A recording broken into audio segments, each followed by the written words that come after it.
Hello my dear friends केमती अच्छा समस्ते इंजीनियर सल्यूशन को आप समस्त वेलकम करुच्ची।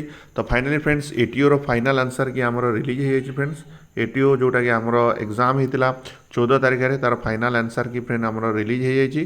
तो आप समस्त फ्रेंड लॉगिन करके चेक करेंगे ना ये भी फ्रेंड मुझे ये भी आप डेफिनेटली चेक करेंगे। तो ये जूम करा फ्रेंड आ डिटेल देखा कौन आंसर की रही।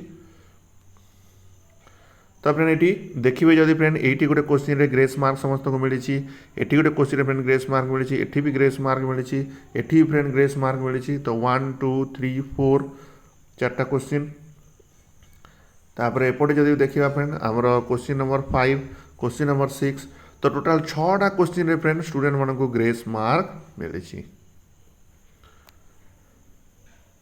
ओके तो टोटाल आंसर कि आप देखिए फ्रेंड 6टा क्वेश्चन रे आप समस्त फ्रेंड क्वेश्चन आंसर आप ग्रेस मार्क मिली। तो डेफिनेटली फ्रेंड ये फाइनल आंसर कि देखला वर्तमान स्टूडेंट मानकर मार्क भी भेरी कर तो 6 मार्क फ्रेंड इंक्रीमेंट है कट ऑफ रेशियो भी से हिसाब से फ्रेंड एवं बढ़ाक जीव। तो फ्रेंड आप समस्ते निजर फाइनल आंसर की चेक करूँ आ वीडियो फ्रेंड कमेंट बॉक्स में मतलब निहाती जनइबे आपंकर केते स्कोर रोचे। तो से सबको फ्रेंड ध्यान करके पुणी गोटे कट ऑफ वीडियो फ्रेंड आम या निहाती बनवा। तो thank you my dear friends see you next time.